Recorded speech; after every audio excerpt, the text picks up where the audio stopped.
Hey, you Dan? Yeah, I'm Dan. Hey, Dan, a friend of yours, Theo, I ran into him at the CIC boat show, and he picked up some literature of mine. He said you were having water and fuel issues and got in a little trouble out in the lake. Yeah. Seems like, you never know when there's water in the engine and it causes an issue. Well, he gave me a quick call, and since the plant, we're close, we're only half hour away, I thought I'd somewhat come over and see what you got going and tell you about our new product you might be interested in. Yeah, I'd be very interested. So, can I come aboard? Sure. Okay. All right, well, you have a standard water separating fuel filter that comes with this Merc Cruiser, and they do a good job, okay? But the problem we have is there's no way to know when you get that full of water. Right. Until you're out boating and you hit some waves and that fuel and stuff is flowing good until that water gets too high. That water will bypass that filter media and get a slug into the engine, and most of the time it'll sputter and sput and keep going, but in your case it'll shut you down, you're done. Right. So you've got fuel tanks and you have fuel gauges, right? Every Yes. boat, you're not going to go out in the lake with not knowing how much fuel you have on board.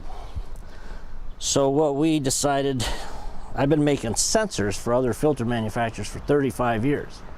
We decided to come up with our own fuel filter, and inside that fuel filter we put a water sensor. Wow.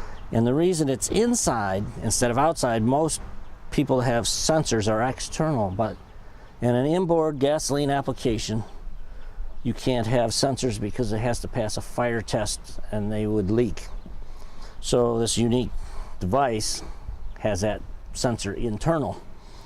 So we decided to put a water sensor inside the filter, and that allows us to pass the necessary fire tests by UL, ABYC, Coast Guard, because there could be an engine fire from fuel spillage and such. And we at this point are the only people that put a probe inside a filter.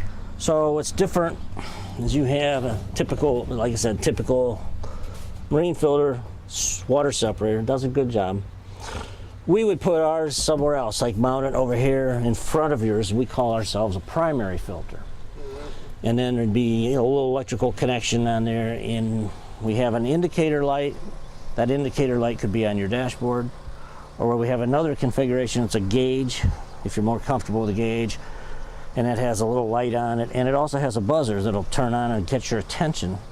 So it'll buzz for like 5-10 seconds, and it'll stop buzzing to not drive you nuts. So I really didn't bring any filters with me, but I think if we go back to the plant, I can show you, the various configurations and why we did what we did. Right. There's just more information available. But yeah, I'd be very interested in seeing how it all comes together. okay, we'll do that. Great. Thanks. Yep. Well, hey, Great. appreciate it. Nice to meet you, Dan. Nice to meet you.